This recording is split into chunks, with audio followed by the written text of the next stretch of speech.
It's a hard rock and quid pro quo story chock full of sabotage and intrigue. When this down on their luck 80s band finally got their big break, it came with strings attached. They had to record a cover song that the lead vocalist absolutely despised. So in the spirit of rock rebellion, they put together a scheme to bring the song down in flames. Would their nefarious plan work, or would it completely backfire? Well, there's only one way to find out. Stick around and we're going to tell you coming up on Professor of Rock. Hey music junkies, Professor of Rock, always here to celebrate the greatest artists and the greatest songs of all time. You know, if you've ever played a mean air guitar when you thought no one else was looking, make sure to subscribe below right now. This is the channel for you. Be sure to hit the bell so that you never miss a video. These are the stories straight from the legends. And also, give us a look on Patreon, the link's below. There you get extra videos and other exclusives that keep this channel alive. Very important. And make sure to check out our new merch below as well. It's right there. So here we are, back again with another episode of Breakthrough, where we take a deep dive into songs, albums, or events that really kicked open the door to an artist or band's career, or genre, really. Today we're getting wild, wild, wild with a rock anthem that kicked open the 80s for a hard rock and good time, and it further opened the door for hard rock and metal bands on the pop charts. It's Quiet Riot's 1983 monster smash, Come On Feel the Noise. Come on, feel the noise. So although Quiet Riot came into their own in the 80s, the band that got the world banging their heads with mental health was actually in their second incarnation.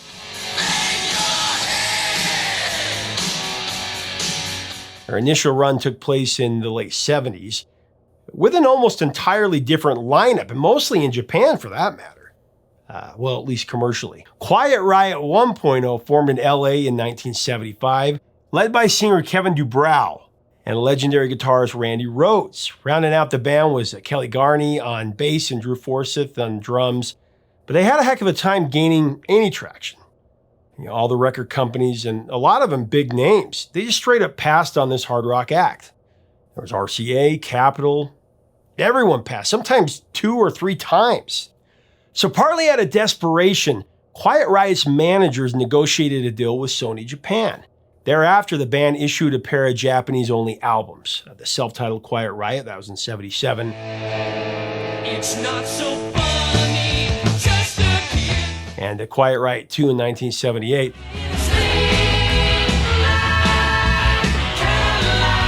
It wasn't their ideal audience, but it wasn't like anyone in the industry was clamoring to give them a shot in the US. So, you know, take what you can get, I guess. Not surprisingly, though, there was some friction in the band as they kept chasing that ever-elusive big break. Apparently, the relationship between Kevin Dubrow and Kelly was on the brink of a ruin while they were recording Quiet Riot 2. As the story goes, one night, Kelly made a series of, let's say, ill-advised decisions. After getting drunk for 6 hours at his house with friend and bandmate Randy Rhoads, he shot a gun into the ceiling. I guess they were in an argument over firing Kevin from the band. A rough and tumble fistfight / wrestling match also ensued, so Randy left. Kelly then decided that he had a bullet with Kevin's name on it, and he headed out for the recording studio to gun him down. But because Kelly was too wasted to drive, the cops actually pulled him over before he got too far. He was charged with a DUI and felony possession for a concealed weapon. As you might expect, that was the end of Kelly's tenure with the band. Now, a short time later, Quiet Riot hired on Rudy Sarzo, great player. This is while they were mixing their second album. Kelly was booted from the album cover, and Rudy took his place, even though he didn't play a lick on that particular album.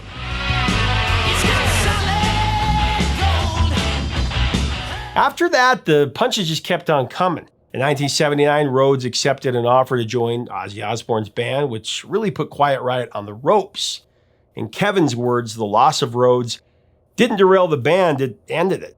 He and drummer Forsyth attempted to keep the band going, taking on guitarist Greg Leon, but they officially broke up in 1980.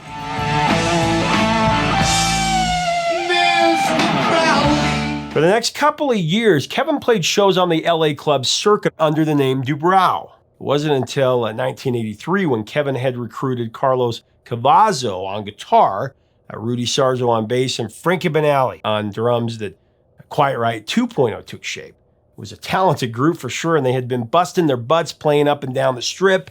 But just like the old days, they were passed by everybody in the business. The music industry mentally at that time, they said that hard rock was dinosaur music. That was their belief.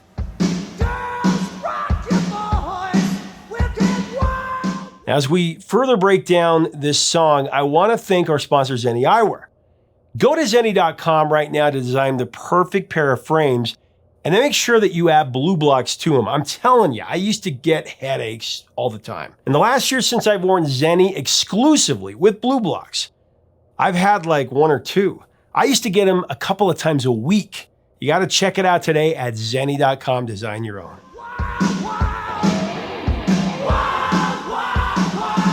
So back to Quiet Riot. Meanwhile, Pasha Records owner and producer Spencer Proffer was looking to move up in the record business, and he needed to act. Fortunately for him, he was about to get one. The story goes that while driving around LA one day, he heard Slade's glam rock classic, Come On Feel the Noise, on the radio.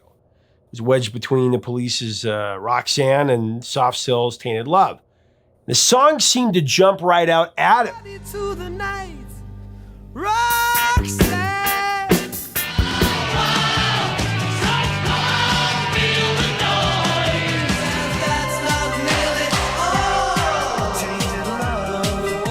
Slade's original cut of Come On Feel the Noise, that was a #1 hit in the UK in 1973.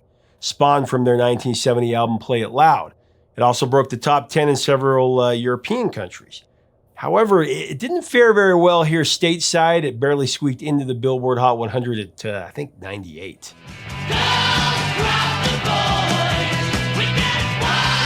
But, Proffer realized that the song had real potential for American audiences. It was an all-out participatory rock anthem, assertively calling on listeners, to take on an active role in the song.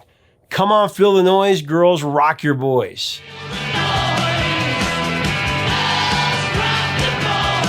If he could find a band to cover it, then maybe CBS, who he had to deal with at that time, would take him more seriously.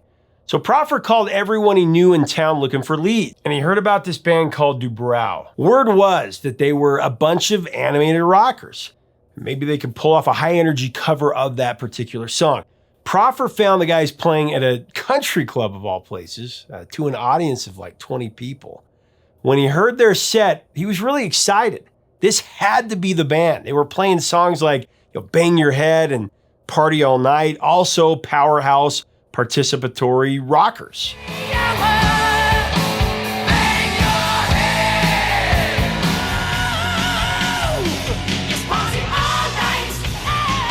Catching up with the band in the dressing room after the show, Proffer introduced himself. Now, as they talked, the producer offered Kevin and company a deal. He said, I'll give you studio time if you do a song that I think could be a hit. I'll do 3 of yours. I'll pay for it. I'll record it. I just made a label deal with CBS. I think I can put it through the system. For the members of Dubrow, it was a golden opportunity. So they struck a deal and they prepared to start work on a new album. However, there was one catch for the guys, and it was Proffer's choice of songs. Come On, Feel the Noise. In truth, it was mostly Kevin who took issue with the song. He was aware of Slade, but he wasn't really a fan. In terms of British rock, he preferred the likes of Humble Pie and Queen. It's hard to believe 30 days in a hole. Singing, we will rock you. But his distaste for Slade, that wasn't the biggest problem. Rather, it was that Kevin saw himself as the consummate songwriter, and he wanted everything to be written in-house, particularly by him.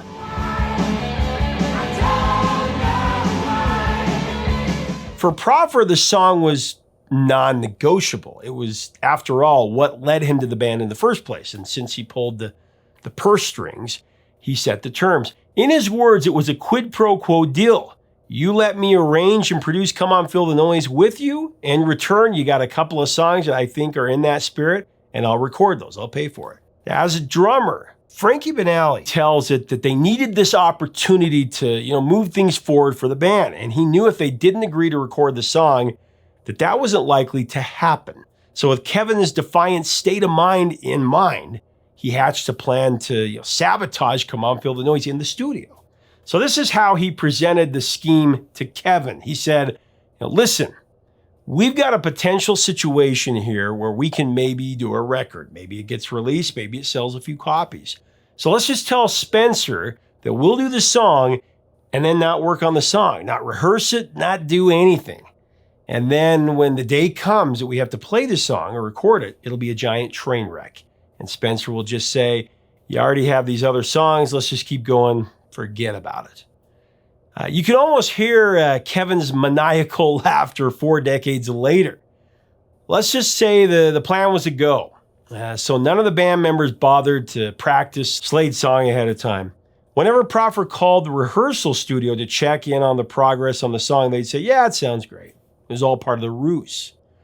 When the inevitable day came to actually record Come On Feel the Noise, I guess the idea was that they should warm up with the song before rolling tape.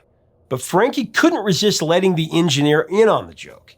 After telling him their plan, he said, you might just want to record this for laughs and giggles. When Frankie saw the engineer recording, he launched into the drum beat, and then Rudy joined in, and of course so did Carlos.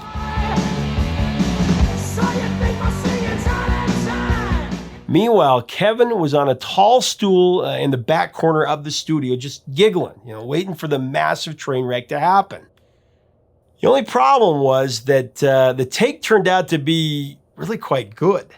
Kevin laid down some fantastic vocals, and the rest of the band kicked their efforts into overdrive, apparently.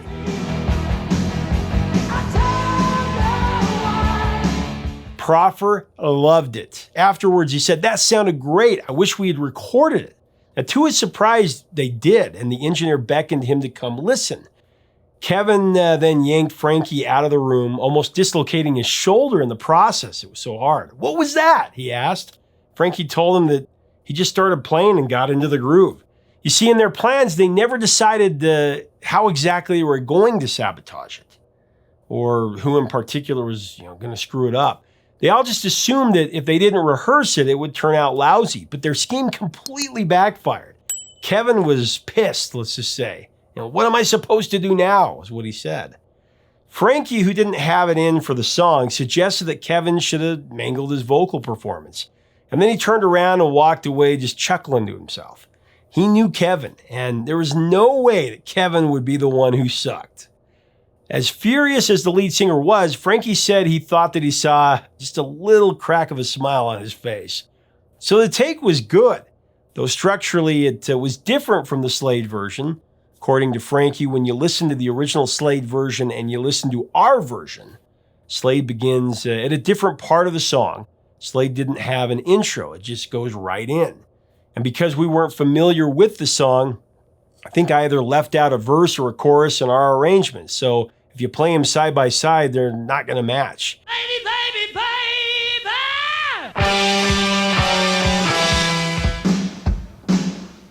Come on, feel the noise. Funny enough, the guys had unwittingly made it their own, and it absolutely rocked.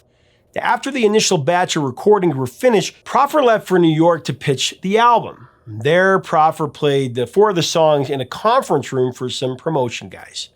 By the time Come On Feel the Noise reached its conclusion, one of the execs passed him a note, and it said, Spencer, we hate this. It was going to be an uphill battle for sure. Now, as Proffer shopped the band around to other labels, response was exactly the same as before. Pass. Everybody passed. Over and over and over again. It was the same old thing. Now, to be fair, if you look at the charts at that time, it's not hard to see why so many suits without vision didn't want to take a chance. Early 1983, Michael Jackson, Thriller, Duran Duran, Lionel Richie, they were all dominating the airwaves and the chart.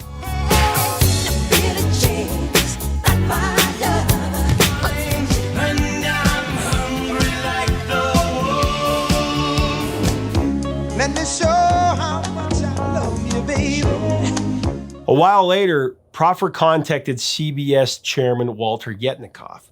In pleading fashion, he said, "You guys made a deal with me because you thought that I had vision. Please, let me finish this record that y'all hated and let me put it out." Now, Yetnikoff, just truly the late Walter Yetnikoff, one of the greatest record men in history. And he gave him the go-ahead, and they finished the album. But the label hated the name Dubrow, so the execs started making unwelcome suggestions. They wanted him to be called either Periscope or Wild Oscar. Fed up, Kevin said, if it's not going to be called Dubrow, then it's going to be called Quiet Riot. And so like a phoenix from the ashes, Quiet Riot was reborn. Metal Health debuted on March 11, 1983. 8 months later, it became the first heavy metal album to reach the top spot on the Billboard 200.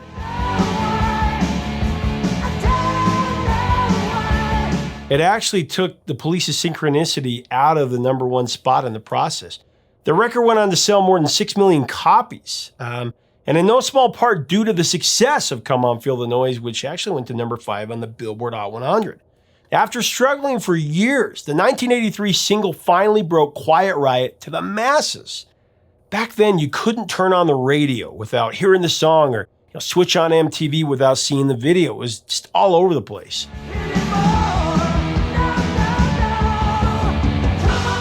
Now, when I was a kid, I wanted that cassette so badly. I begged my mom for it, my mom and dad. My mom, she took one look at the album cover and she said defiantly, "No way, this looks like devil music." My dad came to my defense explaining that the music was just hard rock and fairly harmless, but my mom wasn't having it. I was really let down. I really wanted that album. Well, a couple of weeks later, for Christmas, I dumped out my stocking and there it was. Gleaming new copy of Quiet Riot Metal Health along with a Star Wars figure. I was elated. I turned and I looked at my dad and he winked at me. He said, I think Santa Claus is a metalhead. Never forget that moment. It was like my version of the Red Ryder BB gun. I had one when I was 8 years old. What if he hurts himself? At that time, Quiet Riot had blown up into an all-out massive phenomenon. It was their moment in history, and it became a pivot point for the 80s hard rock scene. Quiet Riot and the metal acts that followed became the sound of the foreseeable future. Dee Snider, lead vocalist of Twisted Sister, credits Quiet Riot for opening the door for all the other hard rock and metal bands in the 80s. Now, a lot of people will say this isn't metal.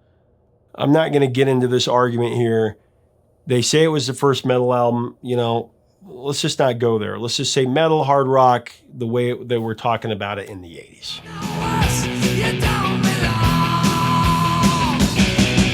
Anyway, Dee Snider said, they don't get enough credit, but I've screamed it from the mountaintops. Dee Snider also went on to say, Quiet Riot should be immortalized. They were on the West Coast doing it for years and years and years, carrying this glitter rock, glam rock torch, putting out these independent records, going to Japan, doing everything they could, and then finally, against all odds, they break through. Yeah, there had been some hard rock bands before, no question. But once Come On Feel the Noise hit #5 and Metal Health went to #1, everyone, and I mean everyone else in the genre, saw an uptick. Every manager, every accountant, every attorney, every booking agent wanted whoever was going to be the next Quiet Riot.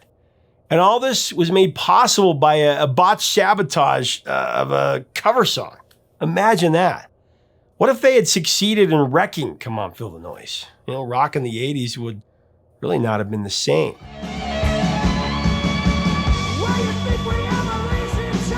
Since those days, the Quiet Riot phenomenon has lived on. Come On Feel the Noise has been featured in a lot of films and TV shows over the years. It was in Malcolm in the Middle in 2006. Gilmore Girls in same year, Tropic Thunder, Everybody Hates Chris. Girls, rock your boy. Rock of Ages that came out in 2011, Zookeeper, Mike and Mike, NCIS, and NCIS Los Angeles just recently.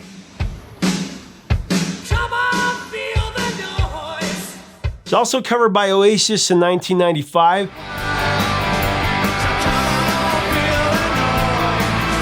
And in 2005, when Reliant K covered the Bengals song Manic Monday, and they changed two original lines to read, He says to me in his Quiet Riot voice, "Come on, feel the noise." Come on, feel the noise. You know, for every prepubescent boy in 1983, this was our anthem. It was our mantra.